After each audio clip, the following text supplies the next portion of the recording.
Hello, and thank you for listening to this episode of the Moore's October Rants. Today's episode is going to be titled, In the Hot Seat. I was watching this YouTube video the other day, and even though it wasn't exactly an interview, it had that same kind of energy. It was more like an open forum where a creator invited people to ask him questions about his content, his decisions, and even his personal life. The whole thing started off pretty casually. He seemed open, relaxed, and willing to talk about whatever people wanted to bring up. It felt like he genuinely wanted to give people a chance to understand him better. But as the stream went on, the tone shifted. The questions weren't just curious anymore. They became sharper, more pointed, more loaded. What made it even more intense was that he had invited some of his detractors. These weren't just random viewers. These were people who had strong criticisms of him, people who had made videos about him, people who clearly had issues with him. At first, it seemed like a bold move on his part. Not many creators are willing to sit face to face with the people who dislike them, but the dynamic quickly turned into something else entirely. One person questioned him, then another, then another. Before long, it felt like he was being cornered. They weren't just asking about his content anymore. They were digging into his entire life, almost like they were examining him under a microscope. Every detail, every moment, every slip-up, nothing was off-limits.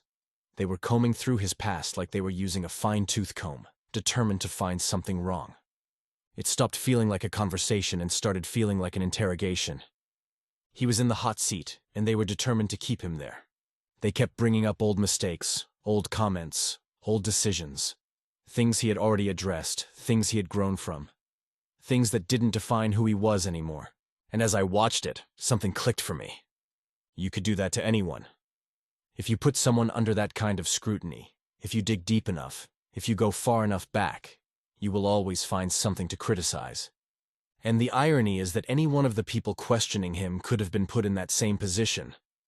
I kept thinking, if I put them on a stream like this, and I went through their lives the same way, what would I find?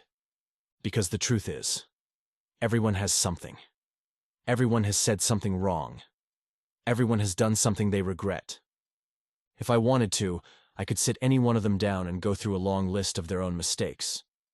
I could ask them why they uploaded certain videos, why they said certain things, why they behaved a certain way on a particular day. I could question their choices, their silence, their reactions, their inconsistencies, just like they were doing to him. And that's when it really hit me. People forget that growth exists. People change, people learn, people evolve. But when they're in attack mode, they act like someone's past defines them forever. It becomes less about understanding and more about scoring points. And the frustrating part is that the same people who are so eager to judge someone else would crumble if the spotlight were turned on them. If you questioned them with the same intensity, they'd get defensive instantly. They'd get upset, uncomfortable, maybe even angry.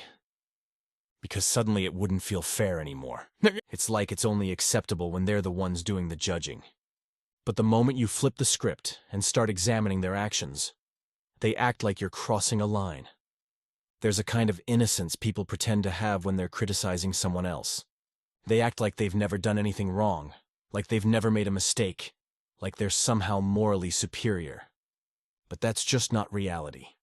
Everyone lies at some point. Everyone messes up. Everyone has moments they're not proud of. A lot of people have hurt others, intentionally or not. Some have cheated.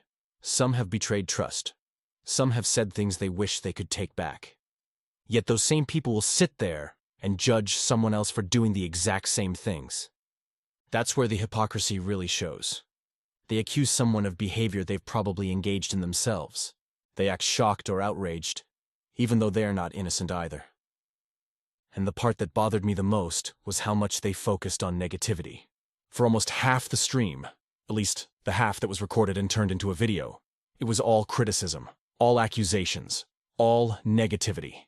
There was no balance, no acknowledgement of anything positive, no recognition of growth or improvement. Just attack after attack.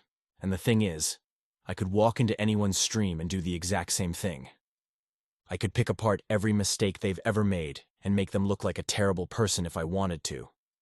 But I don't want to do that. because I genuinely believe people are better than their worst moments. And I believe people deserve the chance to grow without being dragged endlessly for things they've already learned from. And I believe that if we're going to hold others accountable, we should be willing to hold ourselves to the same standard. That's why watching that video bothered me so much. Not because the questions were inherently wrong, but because the way they were delivered lacked empathy, fairness, and perspective. It reminded me how easy it is to judge, and how hard it is to extend understanding. And it made me realize that sometimes the loudest critics are the ones who would fall apart the fastest if the roles were reversed. In the end, it just reinforced something I already knew. People deserve grace, not a firing squad. And if we're going to talk about mistakes, we should remember that we all have them. Anyways, thank you for listening to this episode of the Moore's October Rants. Signing out, have a good one, guys. Goodbye for now.